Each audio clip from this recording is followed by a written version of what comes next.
ఈ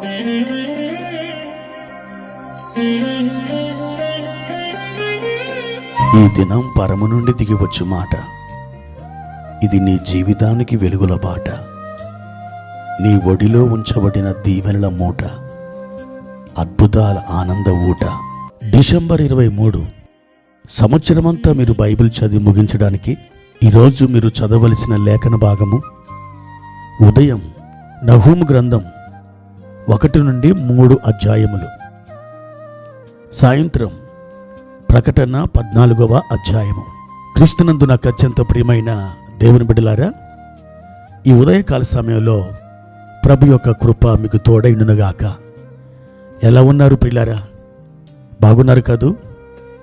ఆయన కృప మిమ్మల్ని బలపరిచి నిలబెట్టి మిమ్మల్ని ముందుకు తీసుకుని వెళ్తుంది.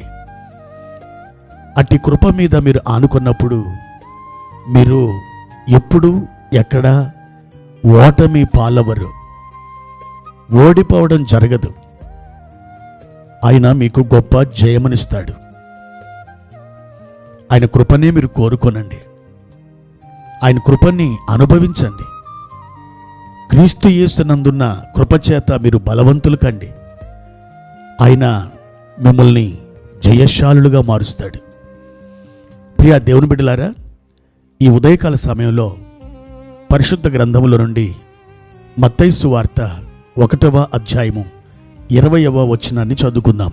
అతడు ఈ సంగతులను గూర్చి ఆలోచించుకొనుచుండగా, ఇదిగో ప్రభు దూత స్వప్నమందు అతనికి ప్రత్యక్షమై, దావీదు కుమారుడవని యోసేపు, నీవు భార్య అయిన మరియను చేర్చుకొనుటకు భయపడకుము. ఆమె గర్భము ధరించినది, పరిశుద్ధాత్మ వలన కలిగినది. యోసేపు మరియములు ప్రదానం చేయబడ్డ తర్వాత 1 సంవత్సరానికి వారిద్దరూ వారి యొక్క ఆచారం, సంస్కృతి, సాంప్రదాయం ప్రకారం అక్కడ ఉన్నటువంటి రబ్బీల చేత లేదా పెద్దల చేత భార్యాభర్తలుగా వారు ఏకం చేయబడతారు. ఇది జరగడానికి ముందు 1 సంవత్సరం వారికి ప్రధానం నిశ్చయించబడుతుంది. అయితే ప్రధానం జరిగిన తర్వాత మరియా పరిశుద్ధాత్మ ద్వారా గర్భవతిగా మారిన సంగతి యోసేపుకు ఏమాత్రం తెలియదు. మరియమ్మ పట్ల దేవుని యొక్క అనాది ప్రణాళిక, ఇశ్రాయేలుకు మెస్సయ్య, లోకానికి రక్షకుడు ఏ విధంగా ఆమె నుండి అవతరించబోతున్నాడో ఈ ప్రణాళిక యోసేపుకి లేకపోతే మరియమ్మకు ఏమాత్రమును తెలియదు. అనాది ప్రణాళిక ఇది. ఈ ప్రణాళిక నెరవేర్చడానికి కాలం పరిపూర్ణమైనప్పుడు దేవుడు ప్రతి పరిస్థితిని తన ఆధీనములు పెట్టుకొని తన కార్యములకు ఉపక్రమిస్తుండగా ఒక్కొక్క కార్యం జరుగుచూ ఉండగా అందులో ఒక భాగం పరిశుద్ధాత్మ ద్వారా మరియా గర్భవతిగా మారడం. అది యోసేపుకు చాలా బాధను, తన హృదయాన్ని ముక్కలు చేసినంత వేదనను కలగజేసింది. ఎందుకనంటే అతడు సహజంగా ఆలోచించాడు, ఈమె ఒక తప్పు మార్గములో వెళ్ళినందున గర్భవతిగా మారింది, అందుకే ఆమె నీతి తప్పింది. ఆ విధంగా నీతి తప్పడం వలన ఈమె గర్భవతిగా మారి నాకు తలవంపులు, అవమానాన్ని కలగజేసింది అనుకున్నాడు. కానీ తనకు తెలియని విషయం ఏంటంటే పరిశుద్ధాత్మ ద్వారా ఒక మెస్సయ్య ఈ లోకానికి రాబోతున్నాడు.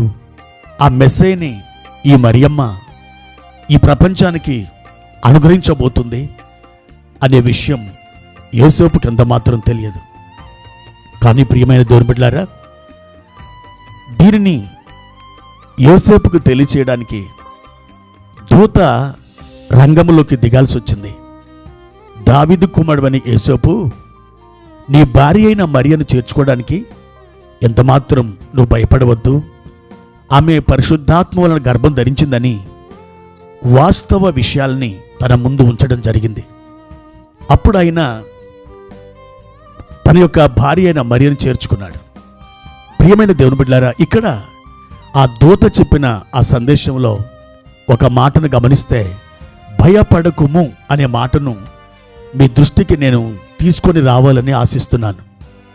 దేవుడు ఆనాడు దూత ద్వారా యోసేపుతో భయపడొద్దు అనే మాట ఏ విధంగా నేను చెప్పాడో, ఈరోజు మీతో కూడా ఆయన చెప్తున్నాడు, నా బిడ్డ భయపడకుము అని నీతో మాట్లాడుతున్నాడు.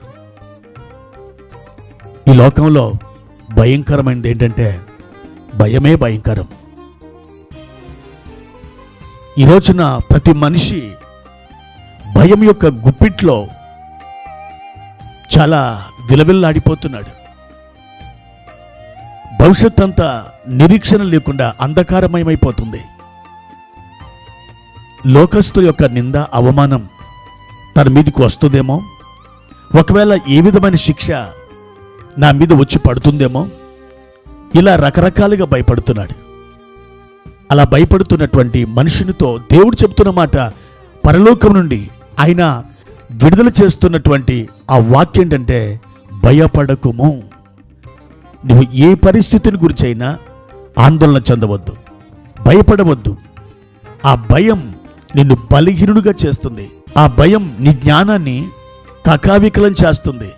ఆ భయం నిన్ను ఆందోళనకు, ఒక విధమైన ఒత్తిడికి నిన్ను గురి చేస్తుంది.